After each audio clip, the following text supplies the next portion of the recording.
Olá pessoal, tudo bem? Aqui é o Biratã Nogueira do Vida e Performance. Hoje o meu convidado é o guitarrista Marcinho Eiras. Salve Bira! Obrigado pelo convite, uma honra estar aqui. Guitarrista autodidata, Marcinho Eiras é conhecido pelo seu talento, virtuosismo e por desenvolver a técnica two-hand tapping, semelhante a um piano, podendo tocar com duas guitarras simultaneamente. Marcinho já se apresentou com artistas consagrados como Dominguinhos, Celso Pixinga, Mozart Mello, Kiko Loureiro, entre outros. Por sua técnica apurada e abordagem diferenciada na guitarra, se apresentou em diversos programas na TV, além de já ter sido tema de matérias em revistas especializadas de música e jornais de grande circulação. Marcinho, em que momento da sua carreira você descobriu que não havia limites para tocar guitarra? Bom, eu comecei a tocar muito cedo, quando eu tinha 4 para 5 anos, por aí, em piano da família. Eu tinha uma família completamente musical, tanto lá materno quanto paterno, e eles me incentivaram muito, e mesmo que não me incentivasse, eu já tinha isso de graça, em festas, nos ambientes familiares, eu tinha música sempre, eu até falo música de qualidade, que é música brasileira, né, chorinho, música popular brasileira e música clássica também. Então isso me ajudou muito a naturalmente seguir meu caminho musical. E aí, quando eu descobri essa técnica que eu uso, né, que foi com o Stanley Jordan, o americano Stanley Jordan, eu acho que a técnica ela já não põe um limite para você, né, porque ela já é diferente. Então a guitarra não foi feita para tocar com essa técnica, ela tem que ser adaptada e você se adaptar a ela. Então aí que eu acho que o limite ele deixa de existir, né. E quando você põe limite numa coisa, ou põe assim, ó, vou até ali, acho que, né, não tem sentido algum. Você vai, quanto mais você toca e vai se dedicando, cada vez você descobre, mas isso vale para qualquer coisa, né? Um atleta, sempre compara a música, nosso tipo de profissão com atletas, né? De alta performance, que a gente está sempre se descobrindo, né? A única diferença é que o atleta ele tem prazo por conta do físico, né? Quando é um esporte que usa físico.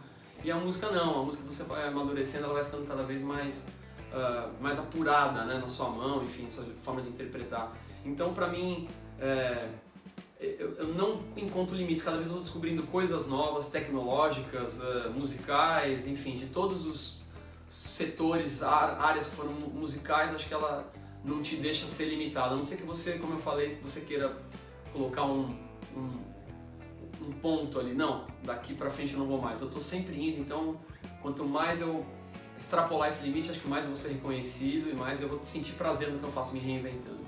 Quando surgiu o primeiro convite para acompanhar um artista de renome, você já tinha desenvolvido a técnica do two-hand tapping?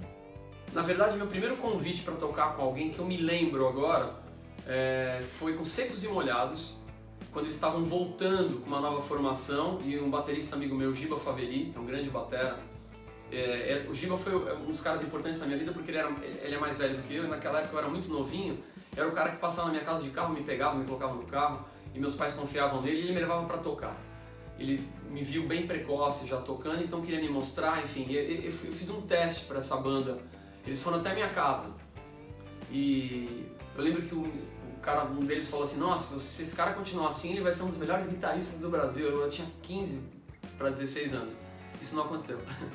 E então a primeira proposta que eu tive foi essa, e eu estava começando a tocar alguma coisa de tapping já. Eu lembro que eu fazia alguns números no meio dos shows que eu fazia em barzinho, nas coisas que eu fazia, né?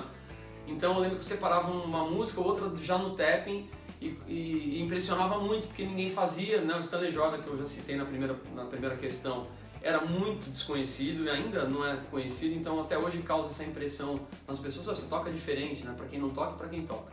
Então acho que o primeiro trabalho que eu fiz musical com o tapping foi esse. E depois, mais tarde, assim, de expressão, assim, né?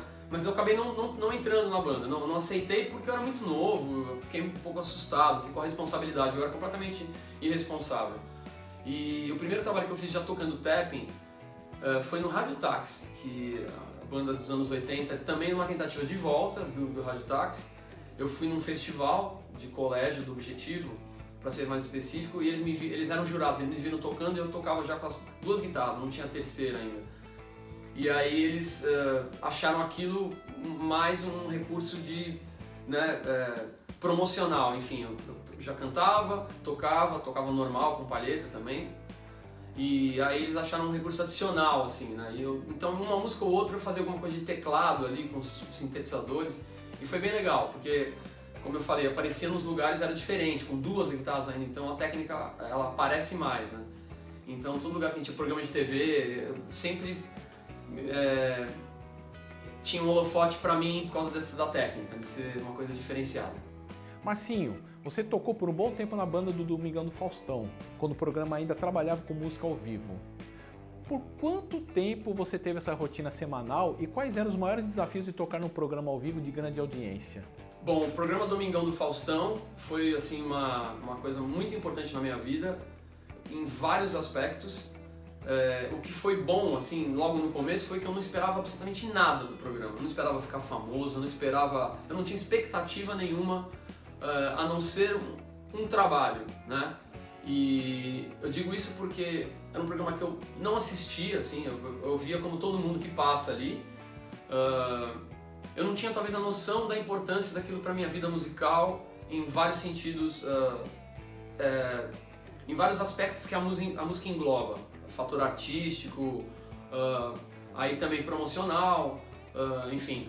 Então eu entrei assim com uma banda meio que montada, com uma demanda de acompanhar todos os estilos musicais, uma banda eclética onde tinha gente do sertanejo, gente do jazz, do MPB, cantores, uma cantora que era modelo, enfim, esse caldeirão de diferenças me fez muito bem, porque eu comecei, inclusive, a respeitar mais outros estilos, entender mais, porque quando você vê uma coisa de longe, você às vezes desdenha, ou talvez não respeite tanto, né? Enfim, uma coisa que não te interessa. Quando você convive com essa coisa, com essas pessoas, enfim, você passa a conhecer o lado afetivo, o lado pessoal, isso causa um respeito extra, né? Que você fala, poxa, o cara não toca exatamente o que eu quero, aquele estilo não é exatamente o que eu gosto, mas tem um ser humano ali fazendo bem feito, que é a verdade dele pela história que ele teve, então isso foi muito bom, essa parte humana.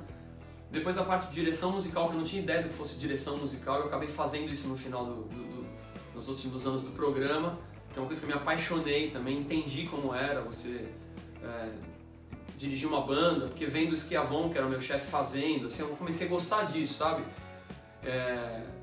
Achei bacana aquilo. Aí depois lidar com a mídia, com a grande mídia que é a Rede Globo, que impressiona muito, assim, depois qualquer programa que você vai, qualquer outra coisa do gênero, você vê que é muito grande ali tudo, então isso me impressionava demais cada domingo que eu ia, assim, eu tinha uma rotina, um ensaio por semana, na verdade.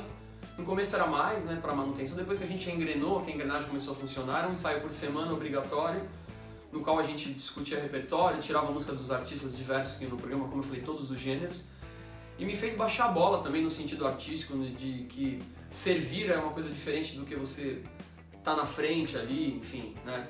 Ou, às vezes você tem que baixar a bola em todos os sentidos, musicais e também como pessoa, para você se adaptar a um modelo, né? Enfim, então isso foi um aprendizado enorme para mim, sabe?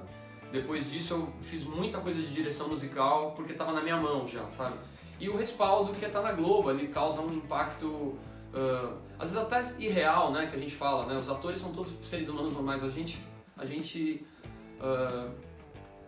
vê de uma forma diferente porque tá distante, estão na TV, então causa aquela impressão, nossa, tá no Faustão, dá uma falsa moral que é positiva, como eu fazia, né? Estando lá, eu trazia mais gente pro meu show, aproveitei muito isso, trabalhei muito mais, então me fez muito bem, assim. E outra coisa que é para os músicos, que acho que é bem interessante, que é uma pergunta que eu respondia direto, o salário que o músico não tem, assim, a segurança que o músico não tem, ninguém tem segurança mais, mas um cara que tem uma profissão fixa, um salário fixo, você tem a certeza de um mês, né, resolvido, e pode contar com aquilo. A gente que toca lá e cá e bate cabeça, lá eu tinha uma segurança que me deixava, inclusive, mais preparado para outras coisas, né?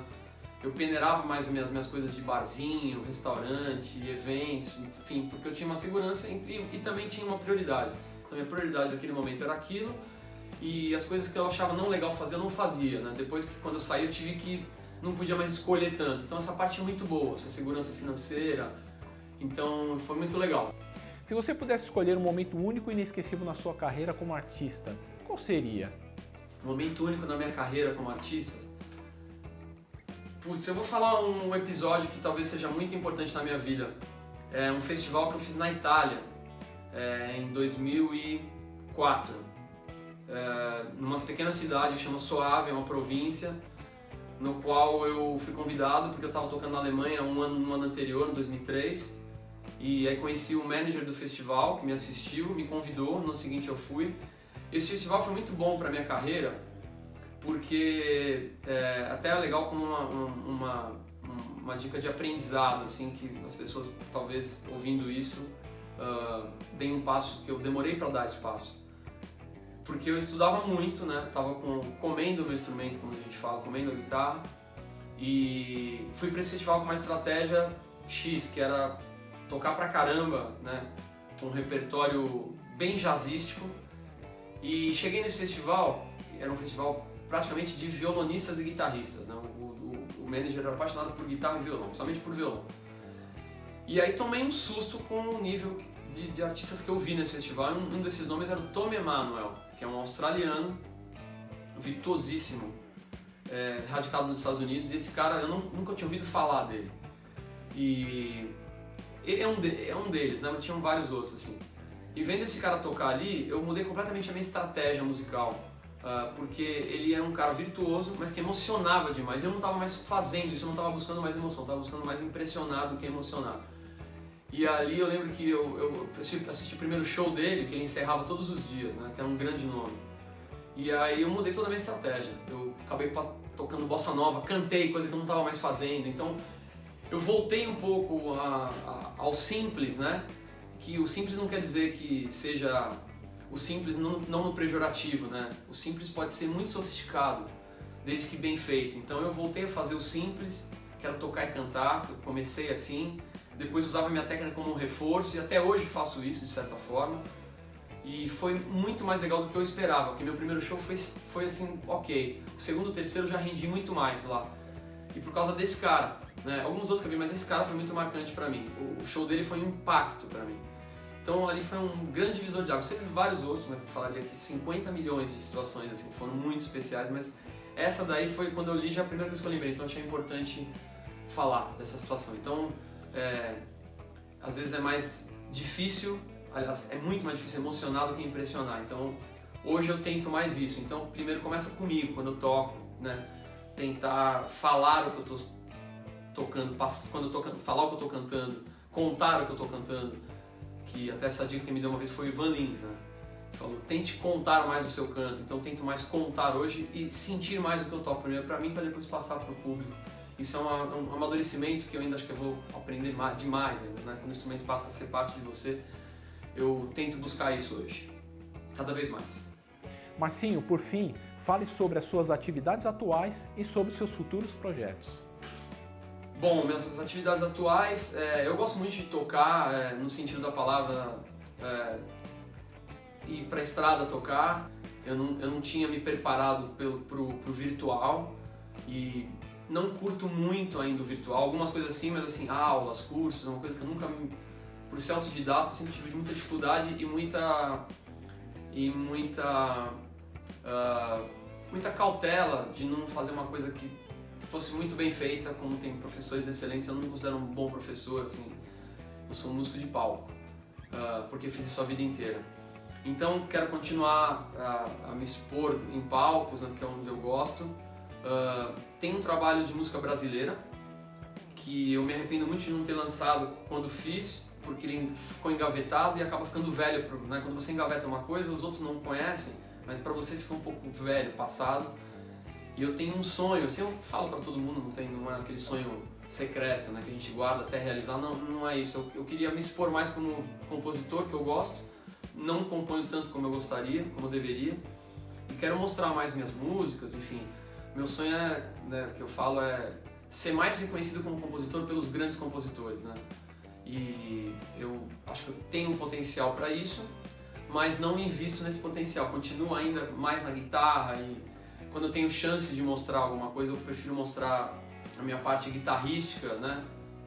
Do que as minhas músicas, que eu acho que é o meu legado, mais do que a técnica, porque já fizeram a técnica, o Stanley Jordan já fez, né? E então a música é uma coisa que você deixa assim e fica, e eu tô fazendo pouco por isso, então quero fazer um pouco mais. Esse é meu projeto agora para esse ano e para o começo do ano que vem, para ver se eu realmente me dedico mais às minhas composições, às minhas criações e também criar mais, me dedicar mais a isso, certo?